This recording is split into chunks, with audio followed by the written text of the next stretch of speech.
So you want to buy a house and you are likely going to make what is about to be one of the biggest financial decisions of your entire life. If you're watching this video, you're probably wondering, now, how the heck do I go about doing that? Maybe you're a first-time home buyer, or maybe it's just been a few years since you've bought a house and you feel a little bit rusty. After all, most people only buy or sell homes a few times in their entire life versus people like me. I'm a realtor and I'm in the trenches every single day working with buyers and sellers. So I want to walk you through the 10-step process on how to buy a house from start to finish. Now, this is going to be a longer video, but I really wanted to answer your questions in detail and go through this process so that you can have very clear expectations and know what you're getting into.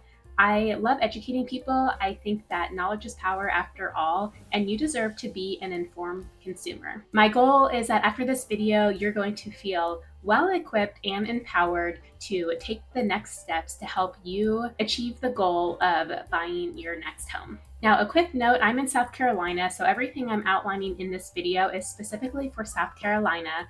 However, it's going to be very similar in most other states. There are some details that are going to vary around the specifics of the contracts and some of the closing procedures, but the majority of the steps are going to be similar enough that you will still get a ton of value from this video. So feel free to stick around even if you're not buying a home in South Carolina.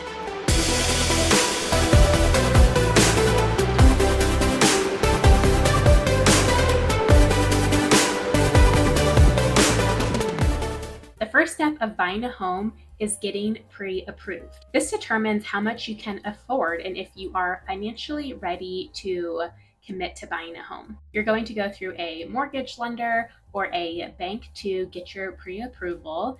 And because the bank is lending you money, they want to make sure that you are well qualified with the responsibility of owning a home. Now, if you are paying cash, meaning you have enough funds in your bank account to buy the house without needing to go through the bank, then you would skip this step. You would go directly to step 2 and you would show your agent your proof of funds, which is just a verification that you have the money in your bank account via either a redacted bank statement or a letter from your bank saying that yes, indeed, you have enough funds to purchase the home in the price point that you're looking in. Now, the majority of people don't have cash, so if you are going through a mortgage lender, then continue to listen to step 1. Now, getting pre-approved is very different than getting pre-qualified. Pre-qualified is simply when you go onto a website and you put in maybe a few pieces of data points and then the website says, congratulations, you're pre-qualified. But to be honest, that's pretty meaningless because no actual human has looked at your financial information. It's very important that you take the next step and you get pre-approved. That is when you actually apply for the mortgage and you have a qualified lender look at all of your financial information, and then they can determine how much the bank is willing to lend you. They look at things like your credit score, your income history. Have you had a consistent job? Are you a W-2 employee? Are you self-employed? How much debt do you have relative to your income? Do you have savings ready for your down payment and your closing costs? These are all of the things that the lender is going to look at. They're going to want to see pay stubs, tax data like W-2s. So you'll need to have a lot of this information available when you take this step. In full disclosure, I am not a mortgage lender. That is not my lane. Of course, as agents, we know a thing or two about the lending side of things. So I'm not going to get into all of the different types of loans because there are so many, and the job of the mortgage lender is to look at your financial data and help advise you on which loan product is going to be the best for you. Now, if you need a great referral for a mortgage lender, please let me know. You can just send me an email or a text. I'd be happy to refer you to some of my trusted partners here in South Carolina. Most of them are licensed in many other states as well. So no matter where you are in the country, I could make a great referral for you. And by the way, I don't get kickbacks for that. That is actually illegal. So I am just referring people simply because I trust them and they are amazing at their job. And it's very important to have a great lender. If you go with somebody that doesn't know what they're doing, it's possible that the whole deal could fall apart.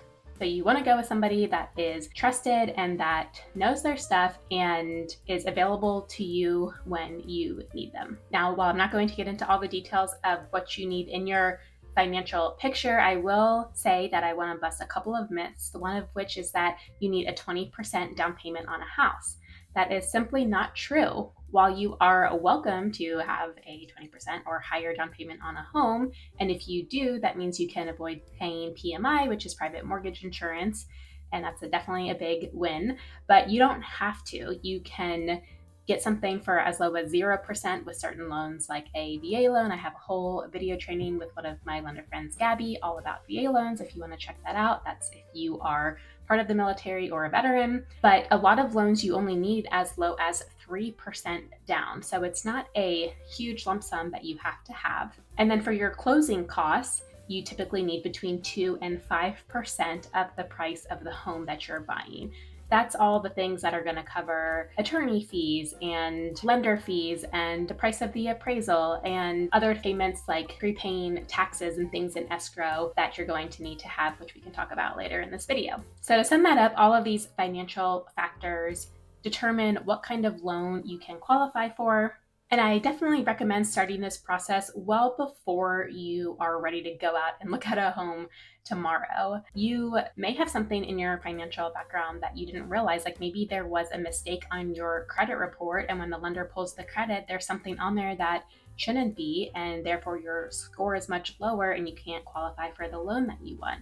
So it's always good to be proactive and get a clear picture of your financial status so that you can pave the path forward. If you're not quite where you want to be, maybe you have more credit card debt than you would like, you can still talk to the loan officer and they can help you make an informed decision about how to move forward. Sometimes it makes sense to pay off certain credit cards, sometimes it may not. So there's a lot of variables that go into this, and the lender is the one that can help you know what steps to take in order to have the best overall financial picture in order to qualify for the home that you want.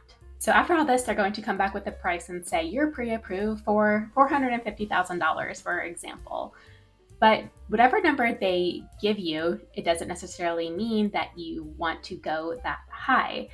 You need to look at the monthly payment because after all, that is what you are responsible for paying every single month. So you need to make sure that it's something that you are comfortable with.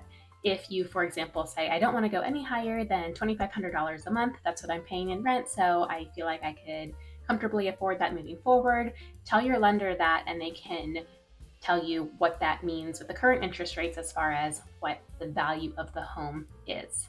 The total monthly payment is going to include the principal, so that's the price of the house, plus the interest rate, plus your insurance, plus your taxes, plus your HOA if applicable. All of that gets wrapped into your lump sum monthly payment. So you can't just go to some online calculator and say, well, what's the price point for a house that costs $500,000? Because they're likely not going to have the taxes, insurance, and HOA worked into that, which can dramatically change the price point that you are qualified for. Once you have your number, then I recommend not looking at houses above that. So let's just say you're qualified for and feel comfortable with $450,000. I wouldn't go look at houses that are $600,000 because you're not going to be able to buy that, and it can be disheartening to look above your price point. Now, the last thing I want to say about this step that's going to apply from this time all the way until you have closed on your home is that you need to be very financially careful during this time. Your ability to qualify for the loan when the time comes. So once you're pre-approved, you likely won't be under contract and closing on the home for at least a month at the very, very earliest. It could be many months down the line. And your mortgage loan is not approved and fully funded until the day of closing while you're sitting at the closing table. So anything that changes in your financial picture all the way up until the time that you were sitting down at the closing table could impact your ability to qualify. So if you decide to go out and start buying lots of furniture for your home and appliances, or you want to buy a new car or anything else that is a bigger ticket item purchase, that could actually mean that you're not going to qualify anymore for the home. So all of that stuff you want to do after you close for the home. It could also be less obvious things that you don't think about.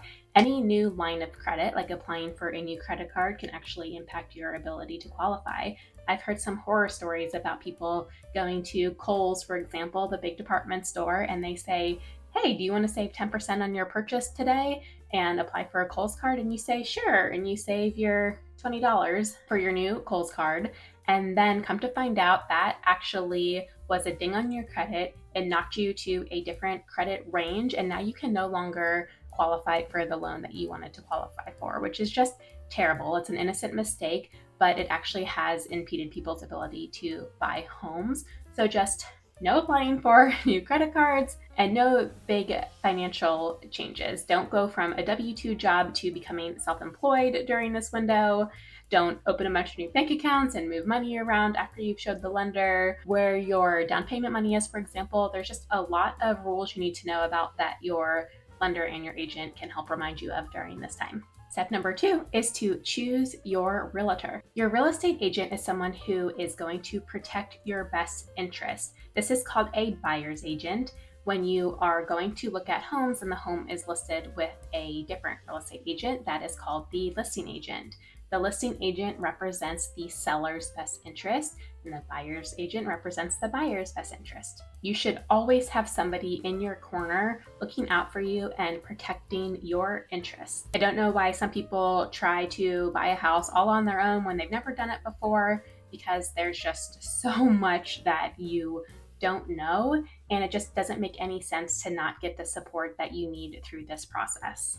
Typically, the buyer's agent is actually paid through the seller, not directly from you, the buyer. This is traditionally how it worked, is that the seller of the home pays the listing agent's brokerage a certain percent called a commission or a realtor fee, and then part of that fee is given to the listing agent, part of that fee is given to the buyer's agent. So most of the time, this transaction is not going to cost you any additional money to have a buyer's agent. So why would you possibly want to go through this by yourself when you're going to get such a better experience, and one that you don't even have to pay extra for if you are to hire an agent? Now, some agents do charge extra, so you always need to ask whoever you're working with how they get paid. Some of them want to make a certain percentage total out of the transaction, and if they can't get it from the seller side, they're going to want you to pay it. That's totally up to you in a conversation you need to have with them.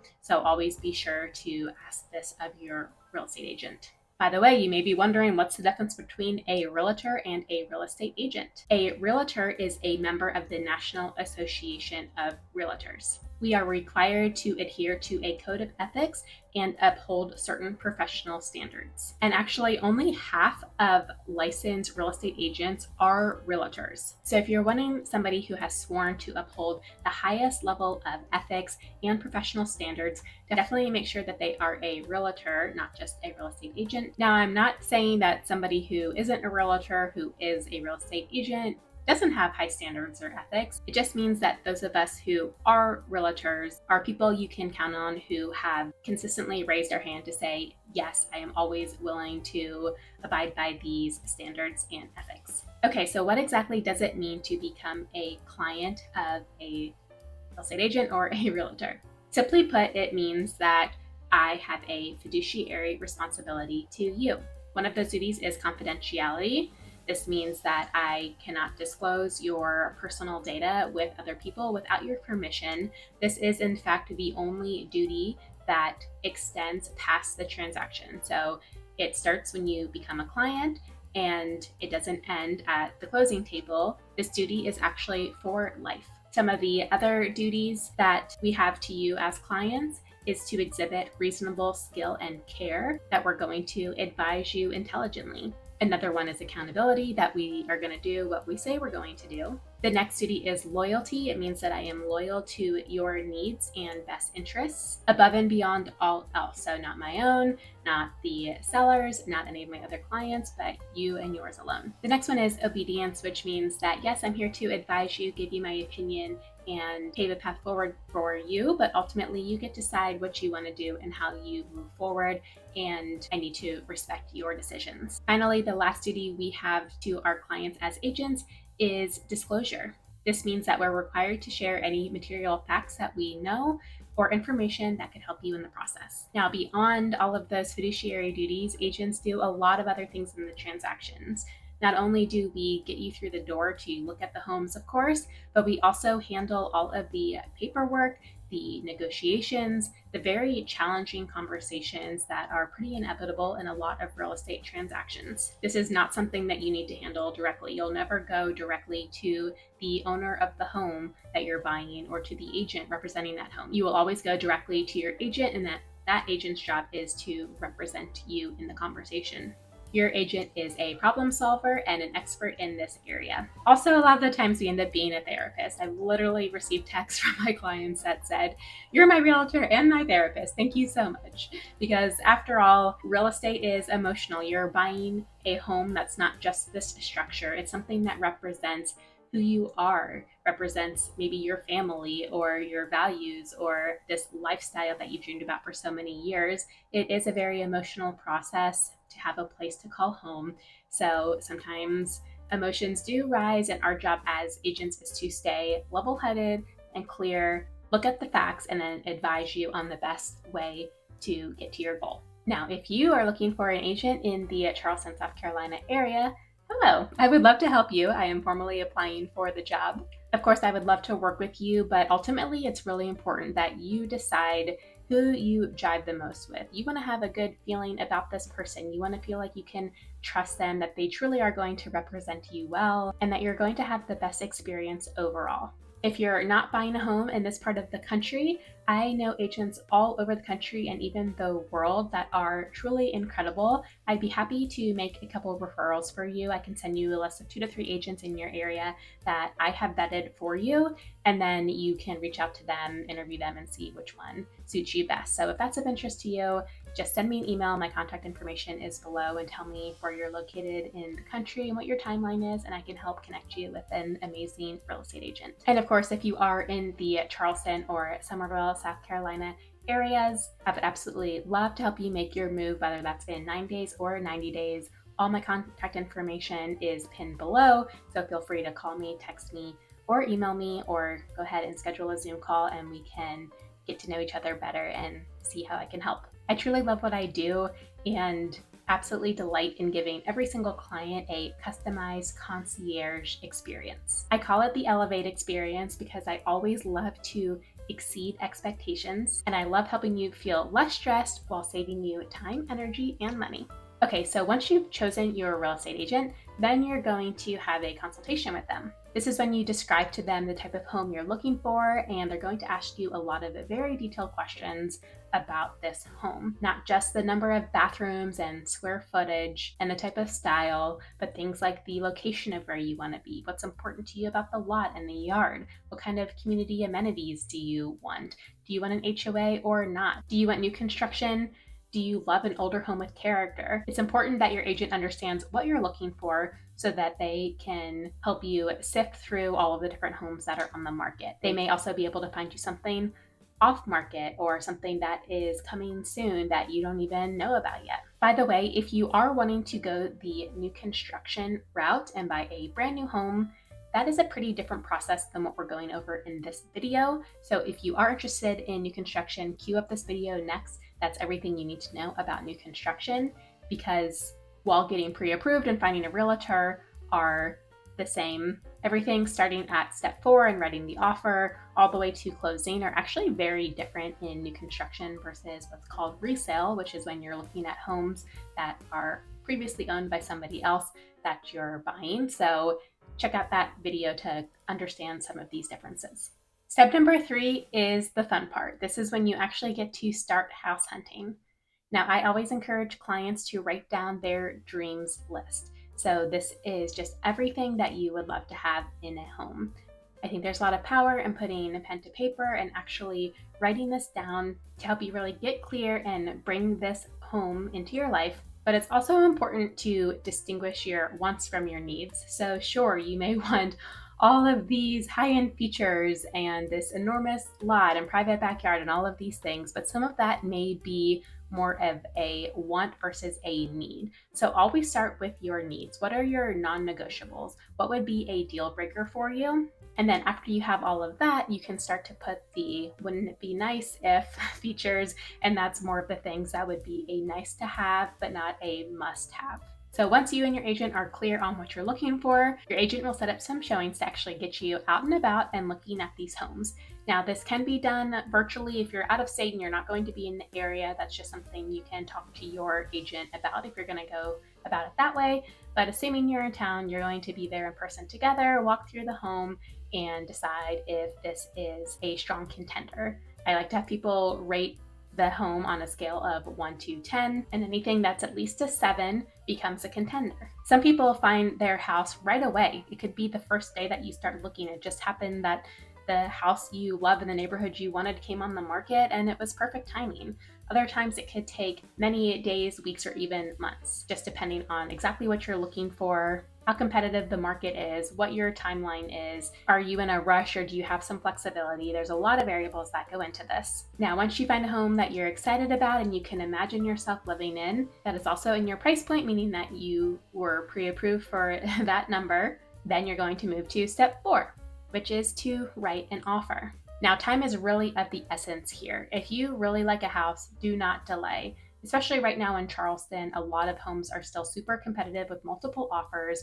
So if you like something, you're going to need to jump on it. Sometimes even just waiting 24 hours is too long. Someone else could have wrote the offer last night, you sleep on it, and you decide to make an offer in the morning and it's too late. It's already under contract. So your realtor is going to write the offer for you. This is a contract that varies in every state, but a good agent is well trained in the nitty-gritty details of the contract and can help advise you on the terms to put in there. Of course, ultimately, it's your decision on what price you want to offer and a lot of the other contingencies that you have to decide on when putting the contract together, but the agent can help tell you some of the pros and the cons of the different avenues and how to navigate all of that. There are so many important details here. There are a lot of different dates and a lot of different contingencies.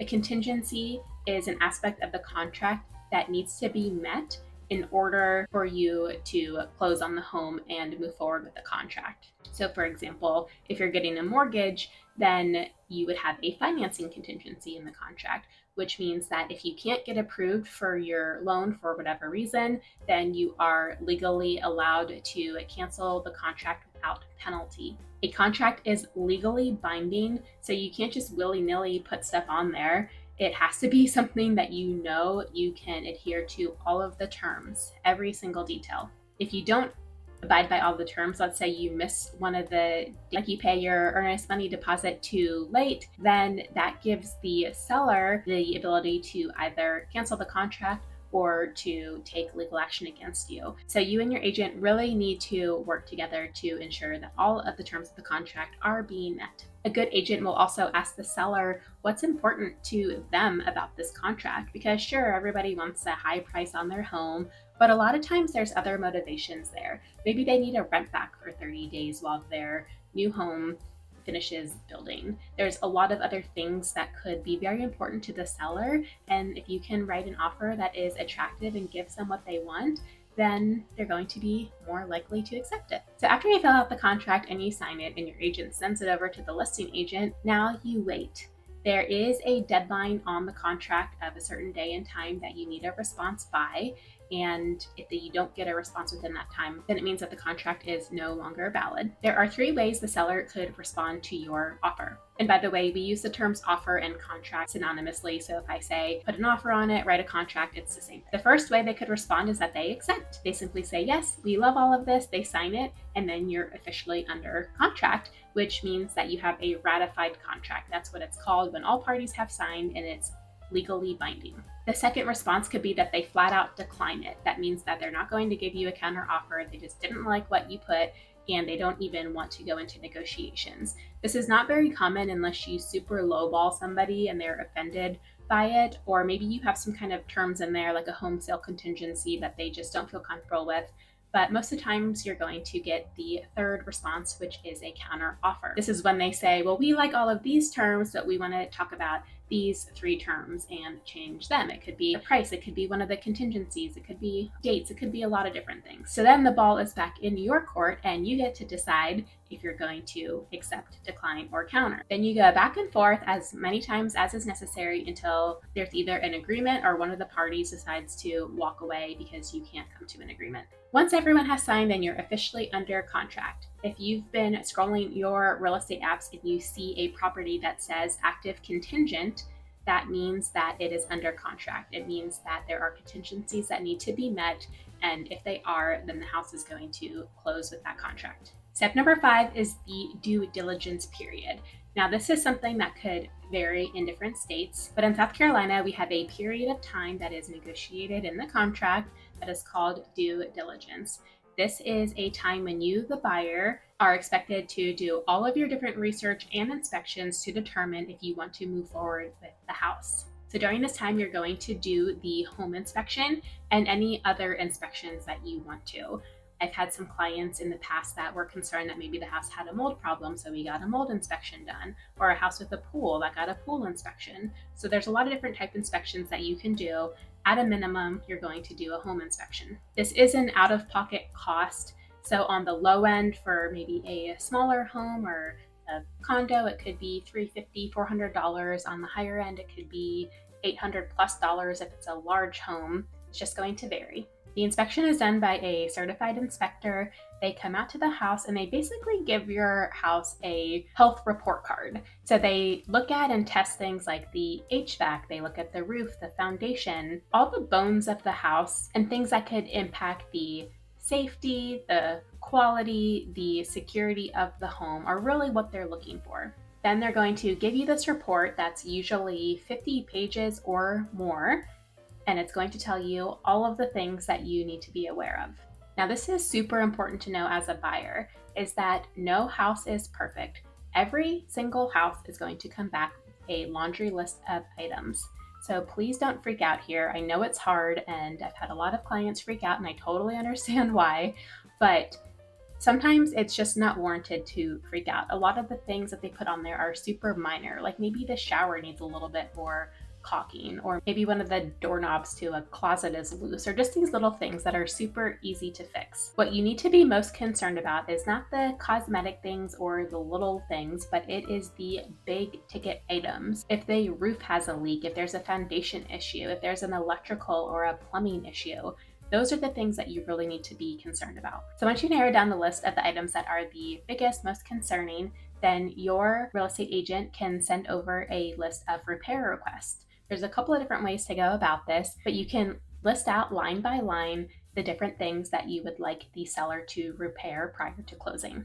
You could also alternatively say that you're going to fix all of those things and ask for a lump sum towards your closing costs. So maybe you have a contractor come out to the house and say it's going to be $3,000 worth of repairs that this house needs.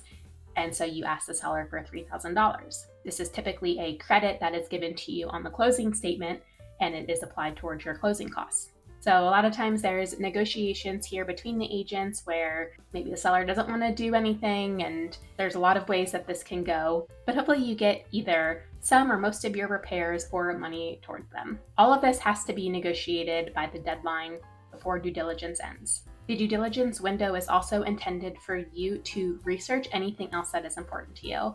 So if schools are super important to you, you need to ensure that your children are actually going to the school that you thought so in the first place. Maybe the zoning change. These are the types of things that you have to research. Maybe you want to have a boat in your driveway, but the HOA says that actually you can't, and at first you maybe thought they did. Anything that would be a deal breaker for you or a super important, you have to ensure that you are researching it by the end of this period. If you discover something you don't like that's a deal breaker, like the boat example or the school example, or maybe you can't come to negotiations that are acceptable for you when you are trying to negotiate with the seller because maybe the house needs a ton of repairs, way more than you thought, and the seller is not willing to negotiate at all, The whole point of the due diligence period is that you can walk away from the contract. There is a fee that's negotiated, so you do pay that fee to the seller, but then you are free and clear and you are able to cancel the contract and move on. Another hugely important thing you do during the due diligence period is you research your insurance and try to get something locked in. You really need to know the price of both your homeowner's insurance and your flood insurance if required or desired. Some homes in South Carolina will require flood insurance, and you can't back out of the contract for the reason that insurance was too expensive. That's not a contingency. So if you want to back out for that reason, it has to be during this due diligence period. There's also what's called an earnest money deposit on the home. This is a good faith deposit. Again, this is negotiated in the contract. It's money that you give to the closing attorney, and they hold it in escrow for you, and they apply it towards your closing costs and down payment later. Sometimes your earnest money is due during this due diligence period. Sometimes it's later. Again, this is all negotiated in the contract. Now, another common contingency in the contract that I try to take care of during due diligence if I can, sometimes you can't if the timing doesn't work out, is the CL100. This is super important in South Carolina. We are a warm, humid climate, and that is prone to termites. This might not be a thing in your area, but in South Carolina, it's required by the lender. And even if you're paying cash, I would still recommend getting a CL100. We also call this a termite inspection. It's officially called the South Carolina Wood Infestation Report. This is an inspection that's done separate to the home inspection by somebody licensed to perform it. And they're checking for three things. One is, do they see any active wood destroying insects like termites, carpenter bees, or powder post beetles, like wood rot or decay on things like the joists, the exterior stairs, the door jambs, and many other parts of the home. And then the third thing they're checking for are the moisture levels. This is particularly important in crawl spaces, as crawl spaces are notorious for having moisture levels that are too high. This could mean there's either active or inactive wood destroying fungi like mold. So hopefully you don't have any of these issues and you get a clear letter, which is what the CL stands for, a CL100, and you're good to go. If any of these issues do come back, then you need a licensed contractor to go out to the house, assess the damage, and the damage needs to be repaired before closing. If the seller refuses to do this, then you are able to cancel the contract, which is why it's contingent. But hopefully you can work with the seller and get the damage fixed so that you're able to close. Okay, I know this is a lot of information, but hopefully you're learning a lot and finding it helpful. Take a sip of coffee. The next 5 steps are going to go a lot faster than the first 5. If you are finding this information helpful, I would really appreciate it if you like the video, subscribe to the channel, and leave a comment below. Step number 6 is the appraisal. This is an independent estimate of the home's value. The lender will take care of ordering this, so you don't have to do anything for it specifically. It's really intended to protect the bank to ensure that they're not overpaying for the home. This is an investment for them that they're responsible for, so they just want to make sure that they're protected. Banks are only allowed to give you the loan for up to the value of the home. So therefore, there are 3 possible outcomes that can happen after the appraisal. Let's just use the example here of $500,000. Let's just say that is the contract price of the home. Well, the appraisal could come back at exactly $500,000, which actually happens quite a lot. And that means you're in the clear, you're good to move forward with the loan. The appraisal could come back higher. That is really best case scenario. Let's say the appraisal comes back at $505,000. Well, that means you already have $5,000 worth of equity built into the home at the time of purchase, which is great for you. The third possible outcome is that the appraisal is lower. Let's just say the appraiser thinks the house is worth $490,000 instead of $500,000. If this happens, there are 3 things you can do. The first is that you can renegotiate with the seller. So maybe the seller decides to lower the price to $490,000, and now that's the new price moving forward on the contract. You could pay cash for the difference. So if the seller really doesn't want to budge, but you just love this home, you have to have it, then you can pay that $10,000 difference in cash. It has to be in cash because the bank isn't going to lend it to you. So you would have to have that extra savings available. And the third option is if you really can't come to an agreement on one of those first 2 options, then you can actually cancel the contract. This is why it's contingent on the appraisal. It means that you have to come to this appraisal agreement, and if you can't, then you're able to walk away. Step number 7 is finalizing the details.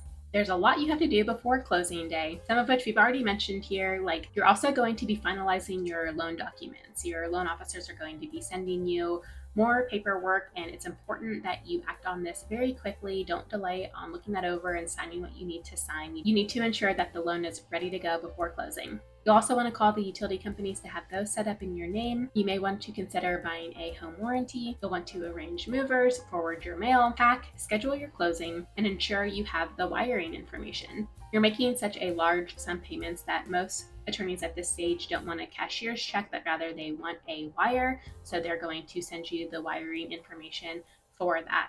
Always, always, always triple check this information. There's a lot of wire fraud. Your agent will talk to you about that, but you need to ensure that you're sending it to the right place. By the way, South Carolina is an attorney state, so everything is done through the attorney, and your closing is at the attorney's office. Some other states it's done through a title company, and so they'll be the ones managing these details of the closing. If you did negotiate any repairs after your inspection, you're either going to want to get receipts from the seller to show that the repairs were done, or you may want to hire a re-inspection to ensure that they did what they said they were going to do. Also, in the background, there's nothing you have to do for this directly, but your attorney and title company are going to be doing a title search. This ensures that the current seller is the true owner of the property, that there are no outstanding judgments or liens or loans on the property, so that you are able to have a clear transfer of ownership. If they find anything while researching this, they'll of course reach out to you, and then you and your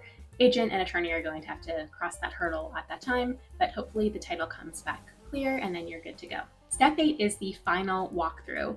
So this is something that gets scheduled before closing, ideally the day before if possible, versus the morning of, just in case anything comes up that you have time to deal with it. But essentially you're going to go back to this home. The seller should have moved out. It should be empty and reasonably clean. And you want to ensure that the house is in either the same or better condition than the terms that you agreed to in the contract. So are the repairs complete that they promised to do? Is there all of a sudden a big hole in the wall that wasn't there when you looked at the house and nobody told you about it? You want to make sure that the appliances are working correctly, that they left things like garage openers and any necessary fobs. If anything was supposed to convey with the home, like the washer and dryer, you want to make sure that that is still in the property. You're really just ensuring that the home is in acceptable condition and in the condition that you agreed to. Step number 9 is your loan approval and closing. You're legally required to receive your closing documents a minimum of 3 days prior to closing.